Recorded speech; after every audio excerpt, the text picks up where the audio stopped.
The parking brakes are set. You may lift. Parking brake set. Lifting the aircraft.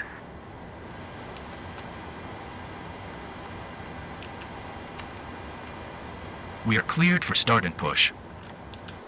Okay, cleared for push start. Please release parking brake. Alright, park brake release. Parking brakes are released. Commencing pushback. You can start the engines in sequence. It will start in the sequence. Alright, so pushing back from the gate. There's always a point of contention about which engine you start first.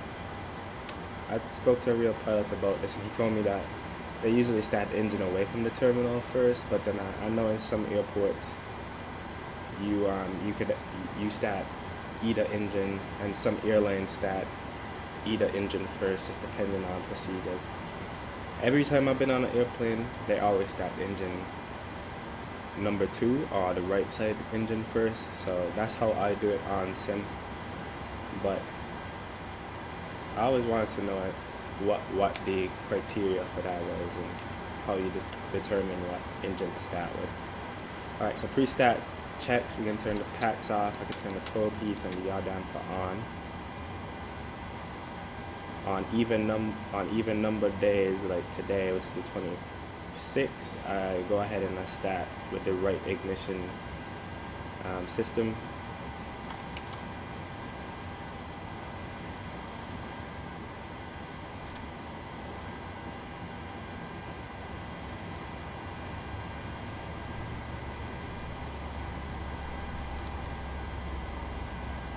Monitoring the N2 rise, and at about 25% N2, I'll go ahead and turn the fuel cutoff switch to idle.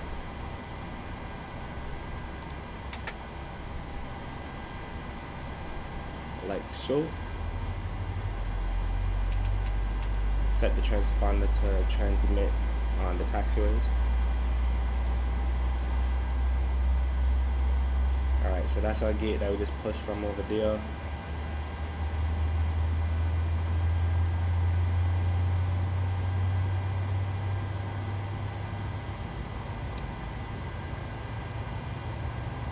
Monitoring the N2 rise, monitoring the exhaust gas temperature. Okay, pushback completed. Please set your parking brake. Setting the parking brake.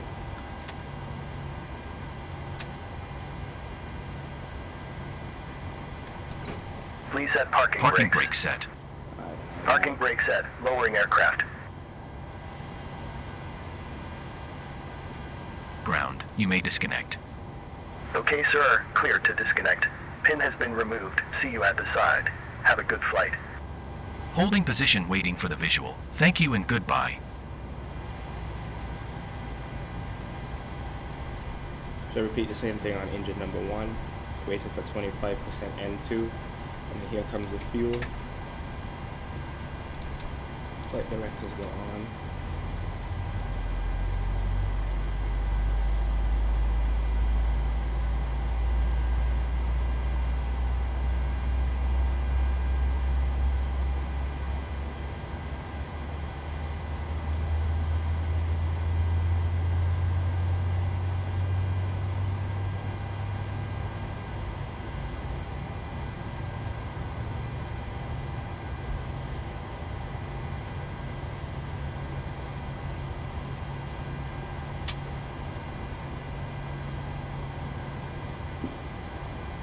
Alright, after start checklist, we'll go ahead and set flaps 5 for the patcher. Ejector takeoff on the auto brakes. I can set the auto throttle to arm the auto throttle, I guess.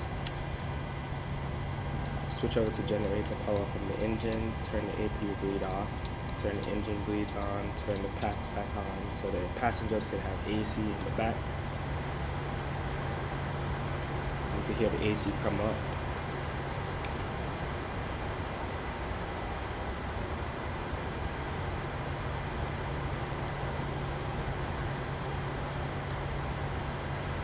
Just like to reduce the clutter sometimes on the screen, and this was showing some of the viewer information that I don't really need, so I'll turn that off. So for departure today from Oklahoma City, which is actually where I'm living right now in Oklahoma City, we can take runway 35 right, which is a north-facing runway. The winds right now in Oklahoma City, 280 degrees at 9 knots, so that's just about a direct crosswind on the aircraft, but still favoring a departure towards the north. So we'll be a runway 35 right. If I pull up the chart, you could actually see.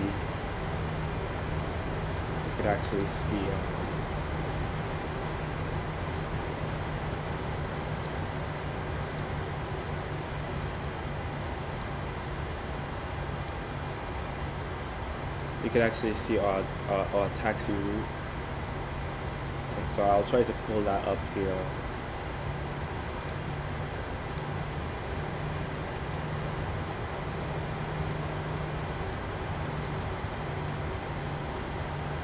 So we're currently at the terminal right now, so we just push some, this is a magnified view of the terminal. We just push somewhere onto this taxiway line. We have to take one of these taxiways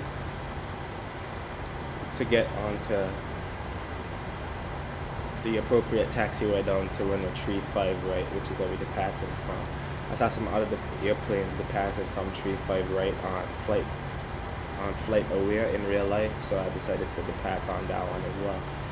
So we're probably going to end up going here on the tarmac down to Juliet, take Juliet down to Foxtrot, take Foxtrot down to Echo, take Echo all the way down to the end of the runway here. So Echo takes us all the way down to the end of 35 right. So that's what we're going to be looking out for on this taxi. Release the parking brake.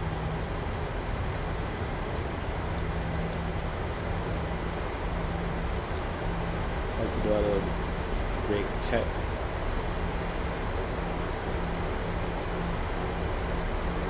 Alright, so this part of the video is going to get really boring because taxiing, we really care about taxiing. But probably just skip to the takeoff section. I'll just record so I don't have to upload multiple videos.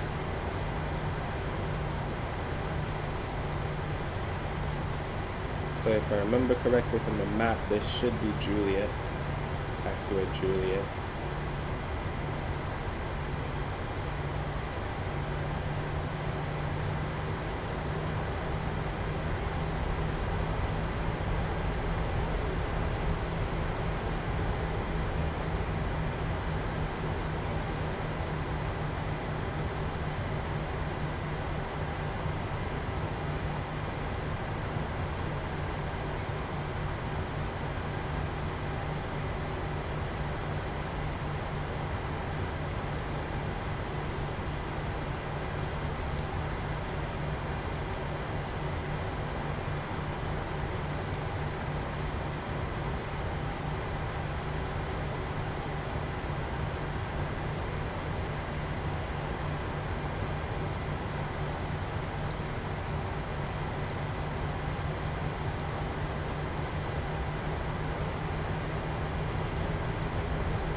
And then there should be Foxtrot up ahead, so we'll hit a left on Foxtrot, take Foxtrot down to Echo, and then Echo down to runway 35 right.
Alright, so I live in Oklahoma, and this is pretty accurate in terms of what the weather look like right now. So clear skies, very good visibility. I'm gonna look outside to see if the tree is moving.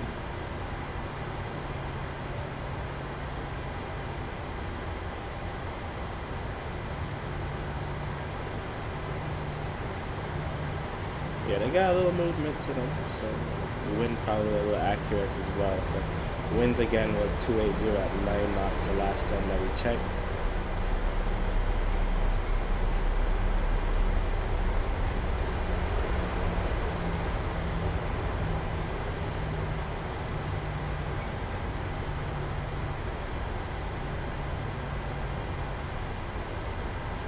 Like the winds are still the same, 280 at 9 knots, so nothing changed there.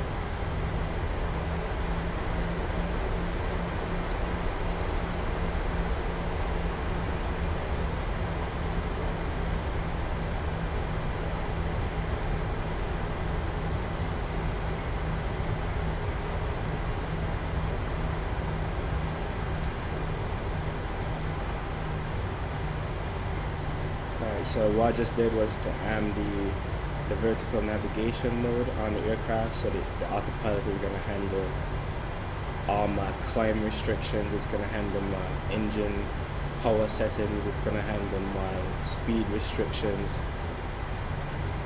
so I won't have to worry about that. And then on departure I activated the head and select mode.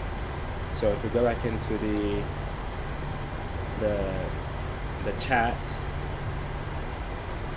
what you'll see is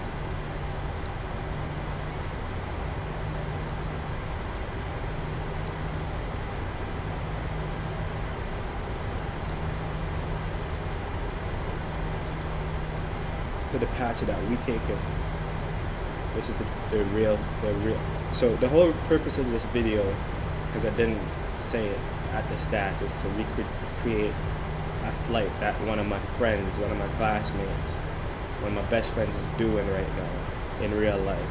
And so he's about to board this aircraft, this Southwest flight, to leave Oklahoma City to go to Houston for, you know, business, but also just to be in Houston. And so I wanted to recreate some of the flight and see how accurate I could get the flight, because I think that, you know, flying in Flight Simulator is one thing if you just think about it, but actually trying to recreate real life procedures is something else. And that's what interests me the most about Flight Simulator.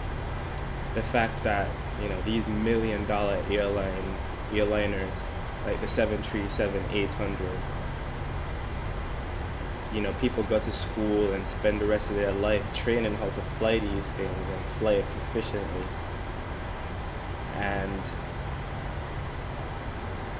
you know, these things cost so much money, so you'll probably never be able to, you know, actually fly one of these without proper training, but this is like the closest you can come to doing it. And that's just a really cool feeling, something that I try to emulate a lot.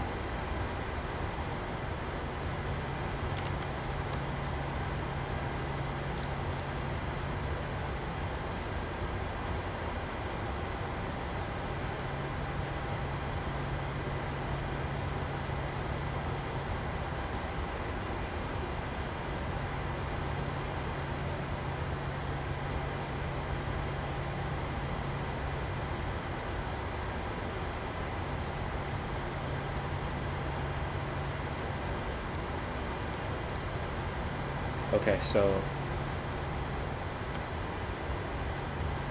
scenario update.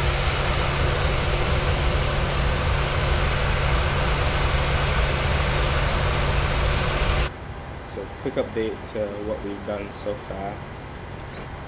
We're in the 737-800. We taxied out from the terminal. We taxi down here on this taxiway all the way down to the end of the runway. I think this was taxiway Echo.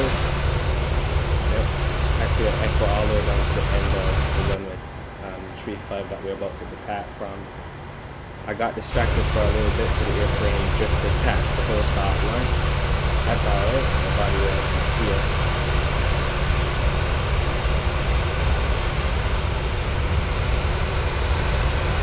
I got this repaint from flightsim.to, and it recreates November 853 8 Victor.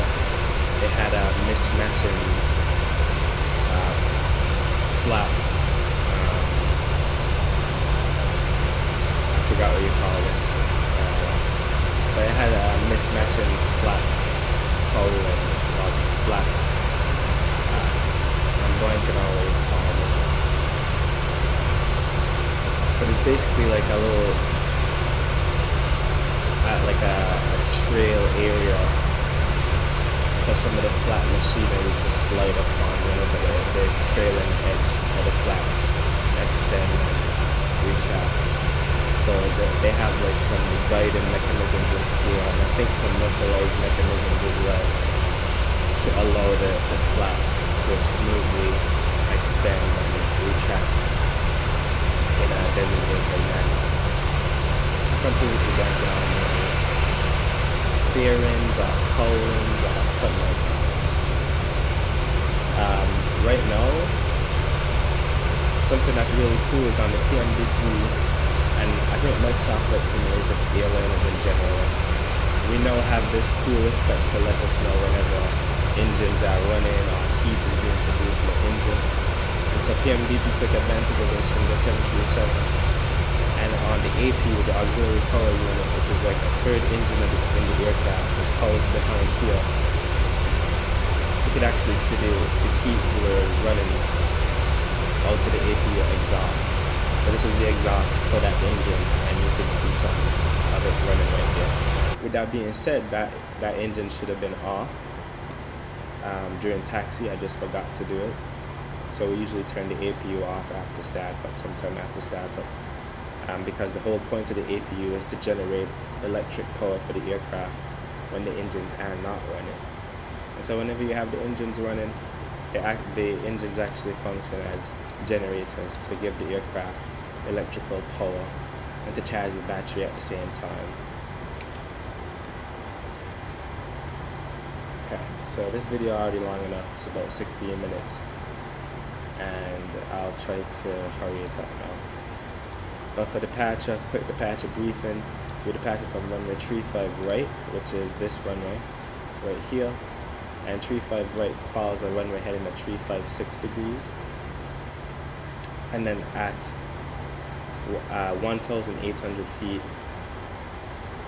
we will begin our left-hand turn to heading 311. So that's kind of why I wanted to stay on heading select mode instead of going over directly to VNAV. So in words, if you depart in all runway 35 left, 35 right, all runway 36, you're going to climb to a heading of 356, which is runway heading to 1,800 feet, and then a left turn to heading 311 degrees, or as assigned by ATC. And then we expect radar vectors to a waypoint called GLOPS. But we don't have ATC online today. I've seen Oklahoma City ATC online maybe 1 or 2 times, but they're not as inactive as you would think. They're actually doing a really good job covering the area. And every time they're online, they have pilots flying in the area as well. If we have time later, I'll tell you about a quick story, but for now, I think we should just get going. So from GLOPS, we're going to track 169 to Muddy. So from GLOPS, which is over here on our flight plan, I can actually pull this up. So from GLOPS, we're going to go on to radar vectors we're going to continue to Muddy, and then on route. the transition whip point on my departure is old Fred. So anyway, you'll see how this play out. Maintain 5,000 or as assigned by ATC and expecting filed altitude 10 minutes after departure. Since ATC is not online, we don't really need to worry about this part, but for the sake of doing it by the book, I'll maintain 5,000 for maybe 1 or 2 minutes, and then we'll continue to climb up so we don't waste too much time like I'm doing right now. Alright, so before takeoff, before we line up, we want to run through a couple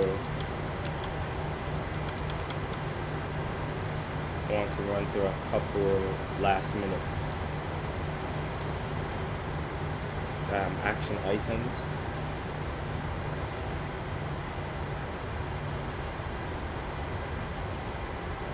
Just reset my track I have right now.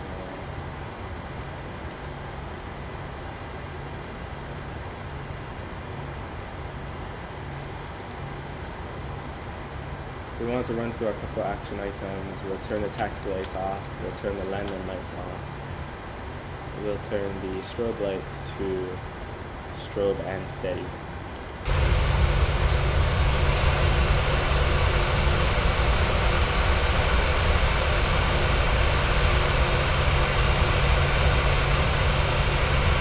So you can see the strobe light here.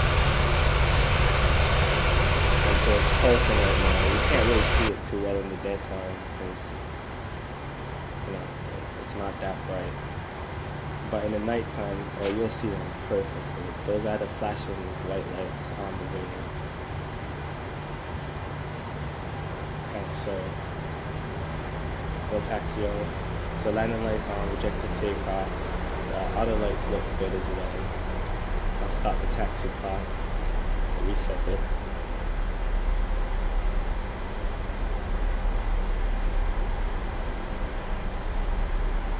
Actually having a lot more fun. I thought I just wanted to do this flight and get it over with, but I'm having a lot more fun than I thought I was gonna.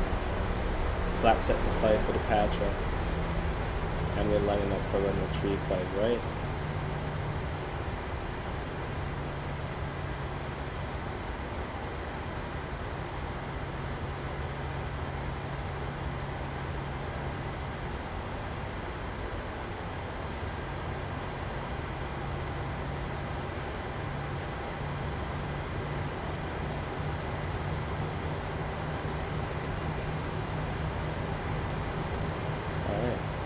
So remember, things gonna happen pretty fast, as they usually do.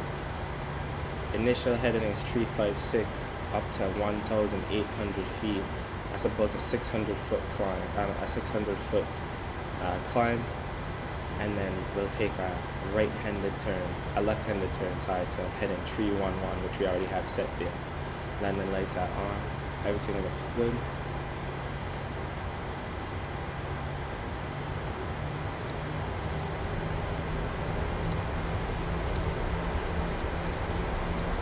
Stabilize the engines at 40% NY, and then we hit the toggle button. Takeoff, go around, and the thrust levers will automatically advance. A little forward pressure on the stick. Maintain good nose authority, no steering authority. 80 knots. 80 knots. Cross check. Ease off now. Rudder is taking over. Coming up on V1. V1. Rotate. V2. That's unfortunate.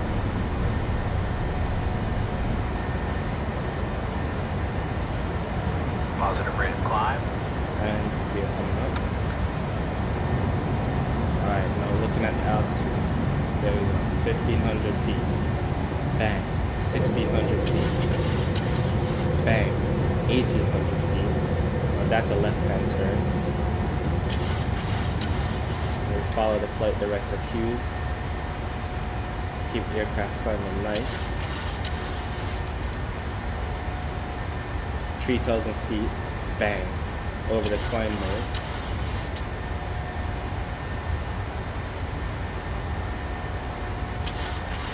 Keep the nose down. Beautiful Oklahoma. Beautiful Oklahoma City. This is my state. Love this place. Has its problems, like everywhere, but I love this state. Flat's still at 5. Now we're following flat schedule over here. So we just passed the 1 map. I'll go ahead and select flap 1. I'll turn the autopilot on. You can see the flaps coming up. Now we'll retract all the way up to stay on schedule. 5,000 feet. Remember, we're doing a hold at 5,000 feet. Bang. So that's gonna happen here. That's set. Turn off the auto brakes. You see the flaps are completely off. Turn off the auto brakes, and we turn we set the landing gears off, up and off. Start selectors back to auto. So here's the 5,000 feet hold that I said that we're gonna do for maybe just a minute or two. In real life, we'll start expecting the ATC to vector us, and we'll self-vector our way back down to the south. I remember we're heading out to Houston, and we took off to the north of Oklahoma City, but Houston is down to the south. So we pretty much have to do a 180-degree turn to get back onto course.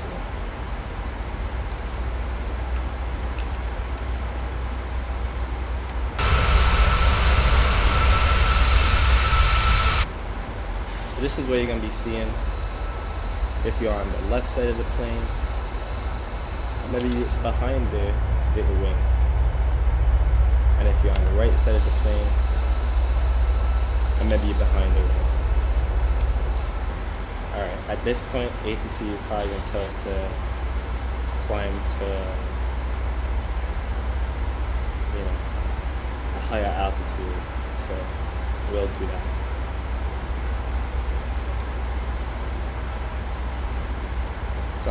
So now we're flying on head and select mode, which is nice and all. You can see the city over there, the skyline. I guess it just disappeared. That's embarrassing. But what can happen now is to lower your load in the aircraft. Instead of flying on head and select mode and telling the aircraft where to go, we could just go on to the mode that's going to take us to each waypoint sequentially. So remember on the departure, I said that we're flying from the radar vectors that we get.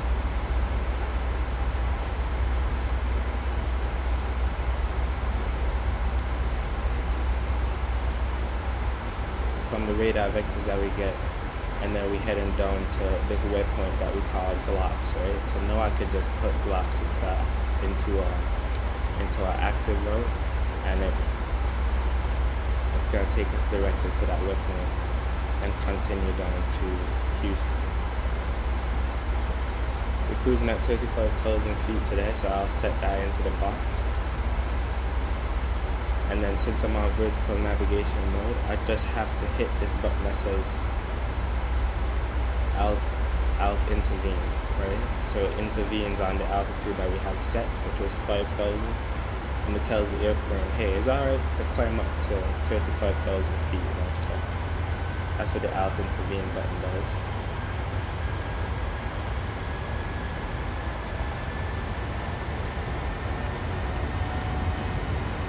So we're climbing up to 5,000 feet right now, and we're going to continue our climb up to our cruising altitude of 35,000 feet.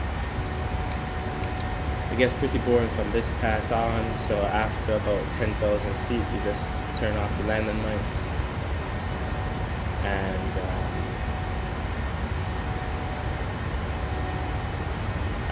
it doesn't feel really turbulent, so I'll turn off the fasten seatbelt sign. 18,000 feet, I'll go ahead and go over to the standard altimeter settings, 299.2, and continue the flight at that point. I really think there's much else for us to record, so I sort of stopped the recording here. But yeah. Oh yeah, so the story that I wanted to tell you right before takeoff. You know, we live in Oklahoma City, so there's a small little coffee shop sometimes that we go to study, and there's often a group of, like, I guess, I'm not sure how you say it, but ATC or air traffic control students that come to the coffee shop, and a lot of them talk about playing VATSIM sometimes. And VATSIM is the network that I fly on as a simulation pilot. But to them, they would be like controllers or air traffic controllers on VATSIM. And sometimes I wonder if it's the same people who go to that coffee shop who also function as ATC at Oklahoma City on VATSIM. Because that'd be really cool. Never really had the reason or the time to go talk to them about it or ask them. Plus that'd be pretty embarrassing if I was wrong. So yeah. Anyway, so this is the climb out.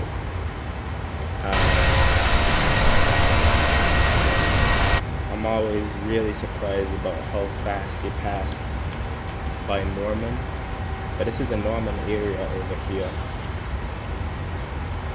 That drive would take us about 30 minutes to complete, but we've been in the air less than 7 minutes, and a good amount of that 7 minutes was spent with us going north and then turning completely around to go back south, and we still made it from Oklahoma City to Norman in about 7 minutes. So that's the beauty of flight right here. Everything else looks good for this point on, so I'll go ahead and continue, and the next video will probably be me landing at Houston lobby.